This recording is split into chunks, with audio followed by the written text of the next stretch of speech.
8 étapes inédites pour rebondir après un échec et renforcer son estime de soi.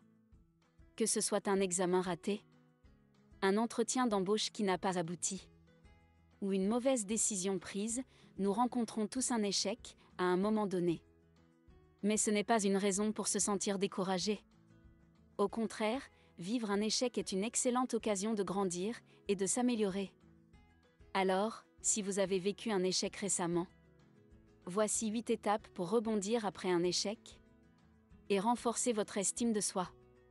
Avant de vous parler des 8 étapes pour rebondir après un échec, je souhaite vous donner une toute nouvelle définition de l'échec.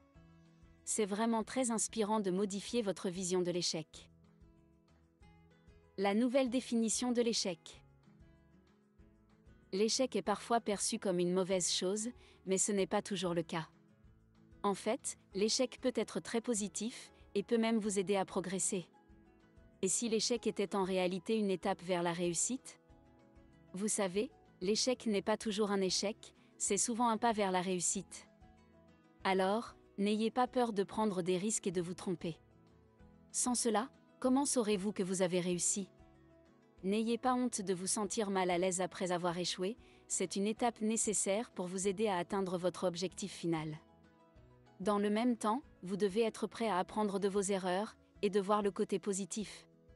C'est ainsi que vous serez en mesure de surmonter les obstacles qui se dresseront sur votre chemin.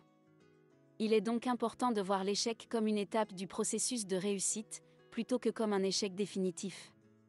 Non, un échec n'est pas définitif, et je vais vous donner quelques exemples très inspirants. Il existe des exemples très inspirants de personnes qui, après plusieurs échecs, sont finalement arrivées à leur plus belle réussite. Par exemple, Michael Jordan a été écarté de son équipe de basket au lycée, puis est devenu l'un des meilleurs joueurs de tous les temps. Un autre exemple. J.K. Rowling, l'auteur de la série Harry Potter, a été rejeté par plus de 10 éditeurs, avant de trouver un éditeur qui a accepté de publier son premier livre. Et vous connaissez le succès de la saga Harry Potter. L'exemple le plus inspirant, c'est sans doute celui d'Oprah Winfrey. La célèbre animatrice de télévision a été licenciée de son premier travail en tant que journaliste et a été déclarée inapte pour la télévision. Elle est aujourd'hui l'une des femmes les plus inspirantes du monde, grâce à sa carrière de présentatrice. Alors, comme ces personnes inspirantes, votre réussite se cache peut-être dans vos derniers échecs. Je vais donc vous donner 8 étapes pour rebondir après un échec. Attention, ces 8 étapes sont vraiment inédites, car elles vont également vous permettre de renforcer votre estime de soi. Les personnes qui réussissent disposent généralement d'un mindset hors du commun. Ces 8 étapes vous permettent donc de rebondir après un échec et de muscler votre mindset. Étape numéro 1, prendre du bon temps pour aller mieux. Je vous avais prévenu, les étapes sont vraiment inédites. Bien souvent, votre entourage va vous conseiller d'analyser précisément les raisons de votre échec. Vous remettre en question est important. Mais tourner en boucle autour de votre problème, de votre douleur, de votre frustration et de votre colère n'est certainement pas un bon conseil. Échouer n'est jamais facile, et il peut être tentant de vouloir se venger ou de tenter de réparer son échec. Imaginez à quel point toutes ces émotions et réactions négatives peuvent être très très mauvaises pour votre estime de soi. Comment vous sentiriez-vous après une basse vengeance, suite à votre échec ? Ainsi, la meilleure chose à faire est de prendre du recul et de vous détacher émotionnellement de votre problème. Cela vous aidera à mieux comprendre la situation et à prendre la bonne décision quant à la réaction à adopter. Votre objectif premier après un échec est de vous remplir d'énergie positive. C'est important de prendre le temps de se gonfler d'énergie positive et de cultiver l'estime de soi. Les affirmations positives puissantes peuvent vous aider à aller mieux, par exemple. Et ce qui est important dans cette première étape, c'est vraiment de prendre du plaisir et de retrouver la joie. Alors prenez soin de vous. Cultivez votre mindset positif. En réalisant des activités qui vous plaisent, en vous lançant dans une nouvelle activité créative, et savourez pleinement toutes les petites réussites, en les écrivant dans un cahier par exemple. C'est important de prendre ce temps pour aller mieux, pour retrouver votre estime de soi, et votre équilibre émotionnel. Étape 2. Acceptez le plus vite possible la douleur liée à l'échec. Une fois que vous avez pris du recul, vous trouverez peut-être que l'échec n'est pas si terrible que ça, et que vous pouvez peut-être apprendre de cette expérience. Certaines personnes peuvent accepter très rapidement. Pour d'autres, ce sera un peu plus long. C'est tout à fait normal. Au plus vite vous allez accepter votre échec pour ce qu'il est réellement, c'est-à-dire une étape vers la réussite, au plus vite vous allez pouvoir retrouver le moral pour entreprendre de nouveaux projets. Accepter est vraiment très important, car cela vous permet d'éliminer les pensées négatives et les émotions négatives. Si vous avez déjà échoué à plusieurs reprises sur un projet, je sais que ça doit être difficile. Mais ce qui est important, c'est d'accepter cette douleur et de ne pas se laisser abattre. Étape numéro 3. Remettre en cause vos croyances limitantes. Les croyances limitantes sont des pensées ou des perceptions négatives que vous avez sur vous-même et sur le monde qui vous entoure. Les croyances limitantes vous empêchent de réaliser votre plein potentiel. Ces croyances peuvent être conscientes ou inconscientes et se développent souvent à partir de messages que vous avez reçus de votre environnement, de vos parents, de vos amis ou de votre culture. Les croyances limitantes peuvent prendre de nombreuses formes. Par exemple, vous pouvez croire que vous n'êtes pas assez intelligent, assez talentueux, ou pas assez digne d'amour. Vous pouvez également croire que le monde est un endroit dangereux, et qu'il est préférable de ne pas prendre de risques. Ces croyances peuvent être très puissantes, et vous empêchent de réaliser vos objectifs, et de vivre une vie épanouissante. Lorsque vous vivez un échec, c'est une belle occasion de vous questionner sur vos croyances limitantes. Et si votre échec vous permettait en réalité de vous améliorer, et d'améliorer votre vision du monde ? Si par exemple votre échec concernait l'argent, questionnez-vous sur vos croyances limitantes face à l'argent. Si votre échec concernait votre compétence, questionnez-vous sur vos croyances limitantes face à la réussite. Il est important de reconnaître vos croyances limitantes, et de travailler à les surmonter. Cela va vous permettre de renforcer votre estime de soi, de vous sentir plus fort, et en constante évolution. Étape numéro 4. Faire le point sur ce qui vous anime vraiment. Un échec est sans aucun doute le moment de vous demander: qu'est-ce qui me pousse à poursuivre ce projet ? Si c'est avant tout le fait de gagner de l'argent, il est temps de vous focaliser sur des tâches différentes, qui vous permettront de réussir. Et surtout, veillez à prendre du plaisir dans ce que vous faites. Si vous ne prenez pas de plaisir à réaliser votre projet, peut-être devriez-vous tout simplement vous repositionner sur vos passions ? Vous pouvez lister les choses que vous avez aimé faire durant ce projet. Même si la finalité est un échec, vous avez très certainement pu en apprendre plus sur vos forces et capacités personnelles. Comme le disait si bien Albert Einstein, tout le monde est un génie. Mais si vous jugez un poisson sur ses capacités à grimper à un arbre, il passera toute sa vie à croire qu'il est stupide.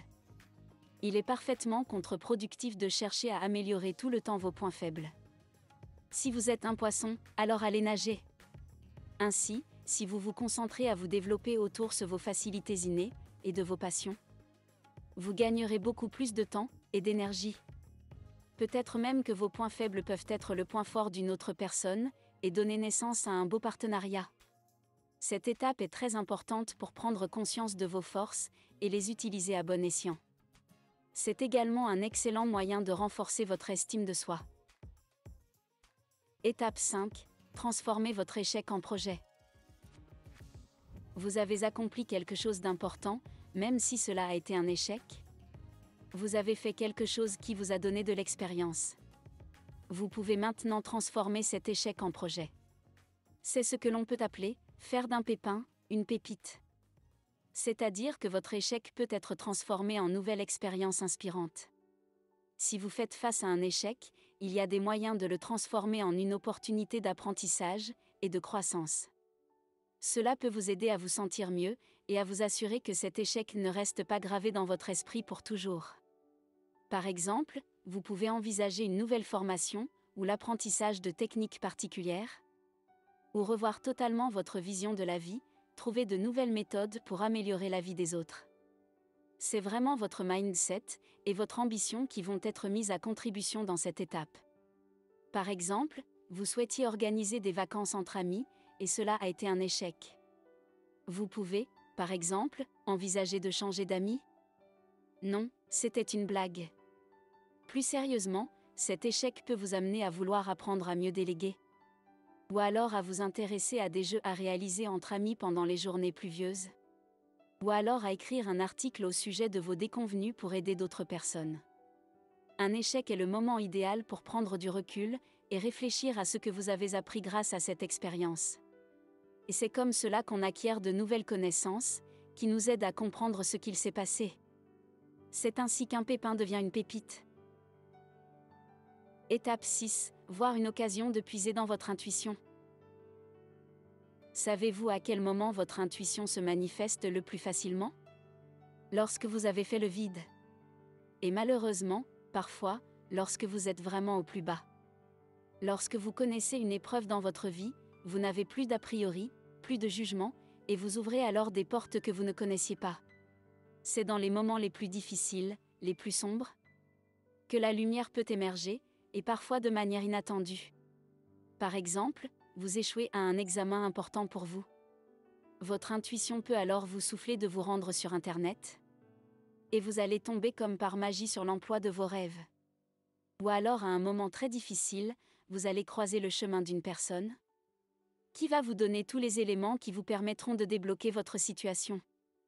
L'intuition, les hasards de la vie, les coups de chance, se révèlent souvent dans les moments les plus difficiles. Et cela donne lieu à des moments magiques, qui ont une valeur inestimable pour la suite de votre parcours.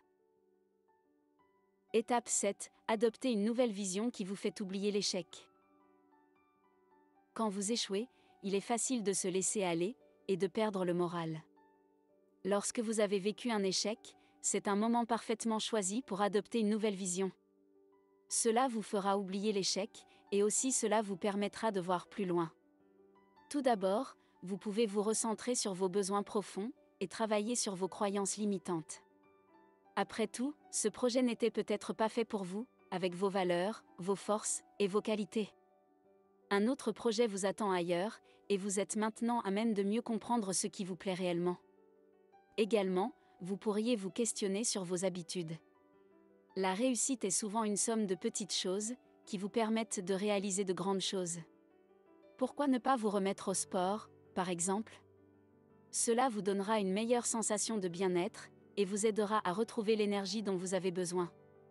Ou alors changer votre organisation, pour retrouver un équilibre de vie. Vous pourriez vous rapprocher de personnes qui ont déjà réussi ce que vous souhaitiez entreprendre. Et demander conseil à un ami qui a connu du succès dans ce que vous cherchez à mettre en place. Ils pourront vous guider et vous aider à atteindre vos objectifs. C'est également une démarche très inspirante, qui peut vous réserver quelques bonnes surprises. Étape 8. Comprendre le cadeau caché, puis rebondir vers un nouveau projet. Lorsque vous traversez un échec, la compréhension du cadeau caché vous fait passer dans la véritable et profonde acceptation. Alors, qu'est-ce que le cadeau caché? Dans toutes les épreuves que vous allez traverser, il se cache une sorte de trésor. Cela peut être une compréhension profonde, un apprentissage particulier, ou une surprise qui surgit durant votre échec. C'est quelque chose de très spirituel et de très personnel. Par exemple, si vous échouez à un entretien d'embauche. Le cadeau caché pourrait être de comprendre que ce n'était pas du tout pour vous, puis de tomber sur une nouvelle opportunité comme tomber du ciel, et de trouver enfin quelle est votre réelle mission de vie. Le cadeau caché surgit comme un Eureka! J'ai compris. J'ai profondément compris cette expérience, et je remercie d'avoir reçu cet apprentissage. Vous ressentez alors un grand soulagement, et vous pouvez passer à une autre expérience, un nouveau projet. Vous êtes guéri, car vous voyez enfin l'opportunité et la beauté de votre échec. En conclusion, les échecs font partie de la vie. Il est essentiel de savoir comment les surmonter, et de tirer des leçons de chaque expérience. Avec ces 8 étapes inédites, vous serez certain de rebondir après un échec. Prendre du recul, accepter que la perfection n'est pas atteignable. Et adopter une attitude positive sont des méthodes infaillibles pour progresser et s'aimer plus. Quand on tombe, il faut se relever et reprendre sa vie en main. Ne pas avoir peur d'essayer à nouveau est la seule façon de s'améliorer. Alors, soyez fiers de vos échecs. Un moment de stress dans la journée? Ou une envie de vous sentir aligné? Respirez. Et faites une pause spiritualité.